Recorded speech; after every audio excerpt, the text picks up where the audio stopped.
नमस्कार children, I hope आप सब बहुत अच्छे होंगे। Welcome to my channel. और आज हम क्लास 3 मौली मराठी का चैप्टर नंबर 14 गुरु पूर्णिमा इसे पढ़ेंगे और समझेंगे। तो गुरु पूर्णिमा, जिसे हिंदी में गुरु पूर्णिमा भी कहते हैं, इस दिन को मनाया जाता है हमारे टीचर्स के प्रति रिस्पेक्ट शो करने के लिए, हमारे गुरुओं के प्रति सम्मान व्यक्त करने के लिए। तो इस चैप्टर में बताया गया है गुरु जी के महत्व के बारे में। आइए पढ़ते हैं।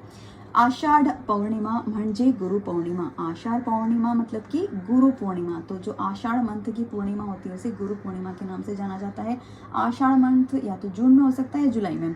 गुरु पौर्णिमा हा गुरुपूजनाचा दिवस। गुरु पौर्णिमा गुरु जी की पूजन का दिन होता है। या दिवशी मठात, देवळात, आश्रमात, शाळेत, महाविद्यालयात, गुरुकुलात गुरुंचे पूजन केले जाते। तो मठ यानी ऐसे इंस्टीट्यूशंस जहाँ पर बच्चों को स्पिरिचुअल और रिलीजियस और प्रैक्टिकल नॉलेज दिया जाता है। देवळात यानी कि मंदिर, आश्रम, शाळेत यानी कि स्कूल्स, महाविद्यालय यानी कि कॉलेज, गुरुकुल, इन सभी जगहों पर गुरु पौर्णिमा के दिन गुरु जी का वंदन किया जाता है। आपल्या जीवनाला आकार देणाऱ्या गुरूंबद्दल कृतज्ञता व्यक्त करण्याचा हा दिवस। हमारे जीवन को आकार देने वाले गुरुओं के प्रति कृतज्ञता यानी ग्रेटिट्यूड दिखाने का दिन है गुरु पौर्णिमा। ओके, तो जीवन को आकार कैसे देते हैं गुरु जी या टीचर्स? वो हमें सिखाते हैं कि हम बेहतर इंसान कैसे बने। वो हमें मॉरल वैल्यूज सिखाते हैं, गुड मैनर्स सिखाते हैं। तो यहाँ पर आकार देने से मतलब ये है। तो गुरु पौर्णिमा का दिन जो होता है वो हमारे टीचर्स या गुरु के प्रति कृतज्ञता यानी ग्रेटिट्यूड दिखाने का दिन होता है।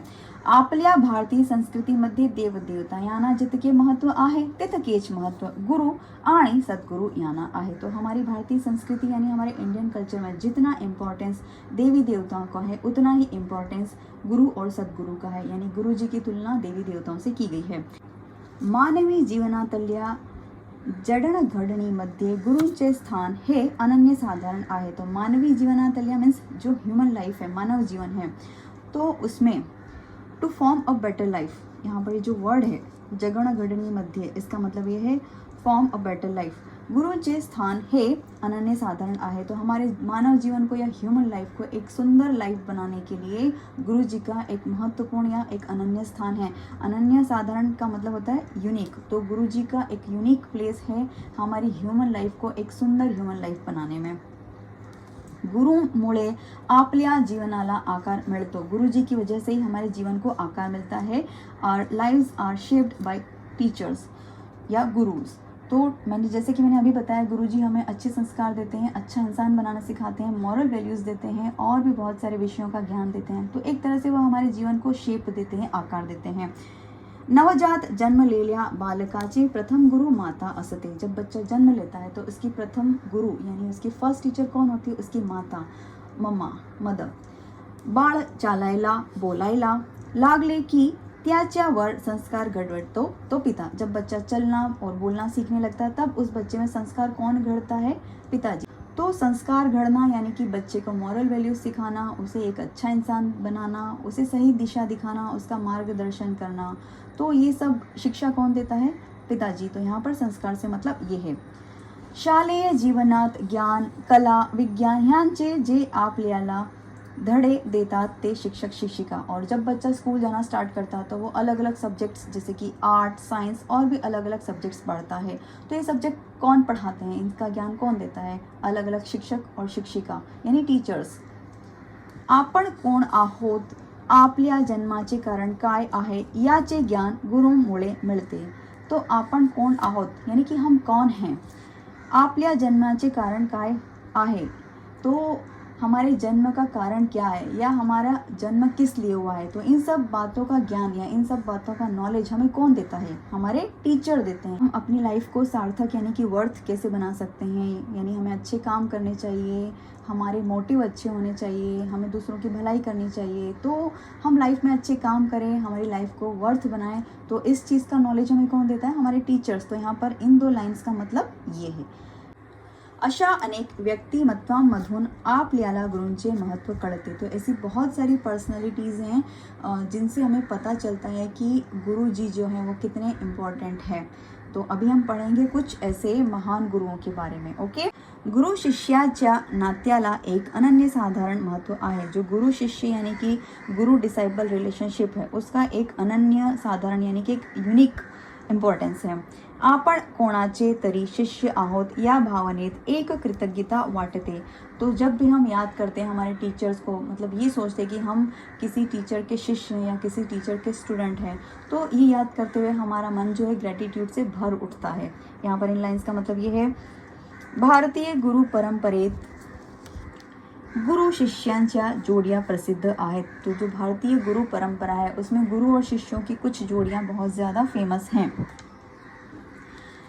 याज्ञवल्क्य, जनक, सांदीपनी, कृष्ण, सुदामा, विश्वामित्र, राम, लक्ष्मण, परशुराम, कर्ण, द्रोणाचार्य, अर्जुन अशी गुरु शिष्य परंपरा आहे. तो याज्ञवल्क्य जो थे वो एक बहुत बड़े संत थे, वेदों के ज्ञाता थे. तो वो गुरुजी थे जनक के, जनक उनके शिष्य थे. इसके अलावा सांदीपनी गुरुजी थे कृष्ण और सुदामा के. तो जो सांदीपनी आश्रम है वो उज्जैन मध्य प्रदेश में है. उज्जैन जो है पहले उज्जैनी या अवंतिका के नाम से जाना जाता था. तो कृष्ण और सुदामा उज्जैन गए थे सांदीपनी ऋषि से शिक्षा प्राप्त करने के लिए. विश्वामित्र, राम, लक्ष्मण, ये देखिए ये है विश्वामित्र और ये राम लक्ष्मण के गुरुजी थे. कर्ण के गुरुजी थे परशुराम और अर्जुन के गुरुजी थे द्रोणाचार्य. तो ऐसे कुछ गुरु शिष्यों की जोड़ी है जो कि बहुत फेमस है, प्रसिद्ध है. मात्र एकलव्याची गुरुनिष्ठा पाहिली की सर्वांचेच मस्तक नम्र झाल्याशिवाय राहत नाही. तो जो एकलव्य हैं उनकी गुरुनिष्ठा को देखकर या जानकर किसी का भी मस्तक जो है वो एकलव्य के सम्मान में झुके बिना नहीं रहता. तो जब एकलव्य ने द्रोणाचार्य से कहा कि मैंने आपको अपना गुरु माना है और आपको देख देख कर जो है मैंने धनुर्विद्या सीखी है, तो द्रोणाचार्य जी ने देखा कि वो बहुत अच्छे धनुर्धारी बन गए हैं एकलव्य. तो उन्होंने एकलव्य से गुरु दक्षिणा मांगी. तो गुरु दक्षिणा क्या होती है? तो जब पहले के समय में एक ट्रेडिशन था, एक कल्चर था कि जब स्टूडेंट अपनी शिक्षा पूरी कर लेते थे तो उनको अपने गुरुजी को उपहार या भेंट के रूप में गुरु दक्षिणा देनी पड़ती थी. तो गुरु द्रोणाचार्य जी ने एकलव्य से गुरु दक्षिणा मांगी और गुरु दक्षिणा में उन्होंने क्या मांगा? उन्होंने मांगा एकलव्य का अंगूठा. तो एकलव्य इतने डेडिकेट थे, अपने गुरुजी के प्रति इतना सम्मान था उनके मन में कि उन्होंने बिना सोचे उसी समय अपने हाथ का अंगूठा काट कर उन्हें दे दिया. तो देखिए धनुष बाण चलाने के लिए अंगूठे का कितना महत्व है. तो उसके बिना तो धनुष बाण चलाया ही नहीं जा सकता. लेकिन तब भी ये जानते हुए भी एकलव्य ने अपना अंगूठा द्रोणाचार्य जी को दे दिया, क्योंकि एकलव्य बहुत अच्छे धनुर्धारी थे. उस समय अर्जुन को बहुत अच्छा धनुर्धारी यानी सबसे बेस्ट धनुर्धारी माना जाता था, सबसे बेस्ट आर्चर माना जाता था. लेकिन एकलव्य ने दूर से ही डायरेक्टली, हालांकि द्रोणाचार्य जी ने उन्हें धनुर्विद्या नहीं सिखाई थी, तब भी वो इतने एक्सपर्ट हो गए थे आर्चरी में. तो द्रोणाचार्य जी ने सोचा कि कहीं ऐसा ना हो कि एकलव्य अर्जुन से आगे निकल जाए, इसलिए उन्होंने एकलव्य का अंगूठा मांग लिया और एकलव्य ने बिना सोचे अपने गुरु के सम्मान में अपना अंगूठा काटकर गुरु दक्षिणा में उन्हें दे दिया. और इसीलिए गुरु के प्रति उनकी इस निष्ठा और डेडिकेशन को देखकर कोई भी एकलव्य के सम्मान में अपने सर झुकाए बिना नहीं रहता. इस लाइन का मतलब ये है. भगवान श्री कृष्णाने गुरुंच्या घरी लाकड़े वाहिली. तो जो भगवान श्री कृष्ण थे, जब वो शिक्षा प्राप्त करने के लिए सांदीपनी आश्रम उज्जैन में गए थे, तो वो न केवल शिक्षा प्राप्त करते थे बल्कि वो जंगल में जाकर लकड़ियाँ लाते थे, फायरवुड्स, ताकि आश्रम में चूल्हे में उन लकड़ियों को जलाकर खाना बनाया जा सके. तो यहाँ पर इस लाइन का मतलब ये है कि भगवान श्री कृष्ण थे वो, और वो जो है कितना सम्मान करते थे अपने गुरुजी का, कि वो पढ़ाई करने के साथ साथ जंगल में जाकर लकड़ियाँ लाते थे. तो गुरुजी के प्रति देखिए कितना आदर था श्री कृष्ण का. और उनके साथ जो है सुदामा भी गए थे उज्जैन सांदीपनी आश्रम शिक्षा प्राप्त करने.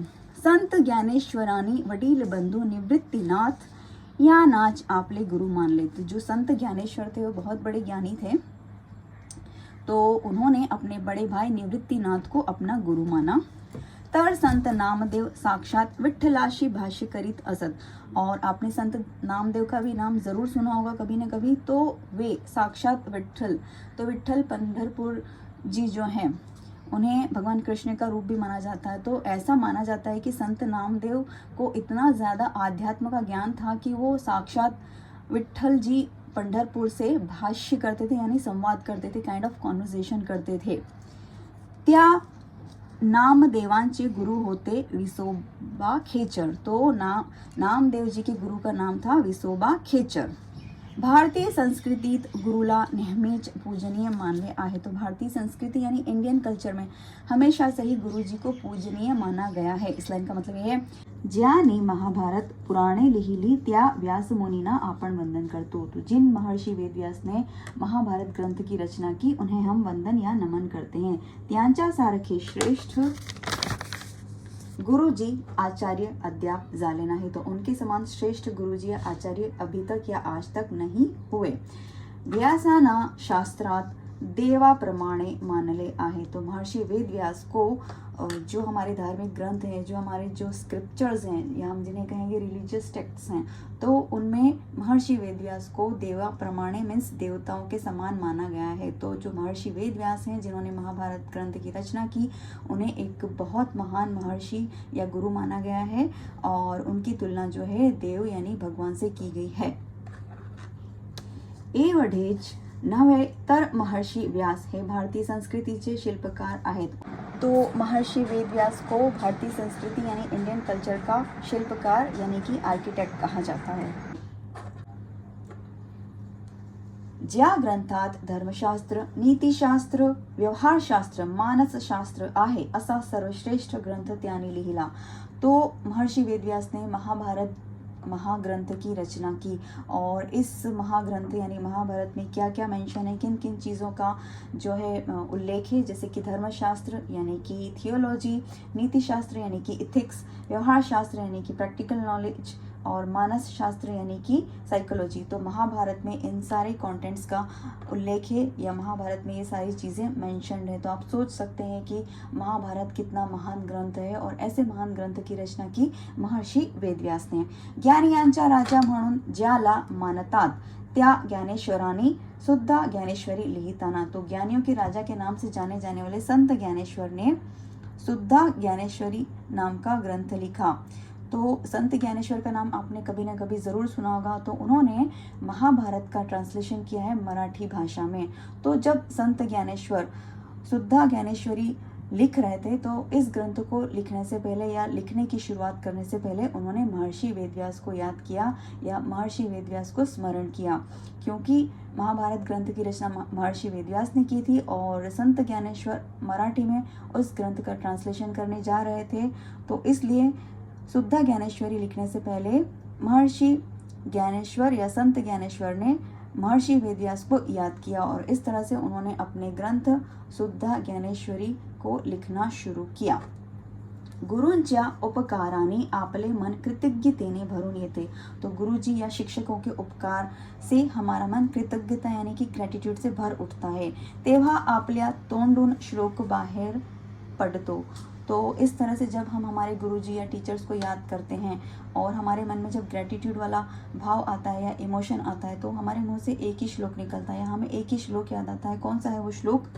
गुरुर् ब्रह्मा गुरुर्विष्णु गुरुर्देवो महेश्वरः गुरु साक्षात परब्रह्म तस्मै श्री गुरुवे नमः. यानी कि गुरु ब्रह्मा हैं, गुरु विष्णु हैं, गुरु महेश्वर हैं और गुरु साक्षात परब्रह्म यानी कि गुरु सब कुछ हैं, गुरु सर्वस्व हैं, गुरु ब्रह्मांड हैं. यानी गुरु जी की तुलना भगवान से की गई है.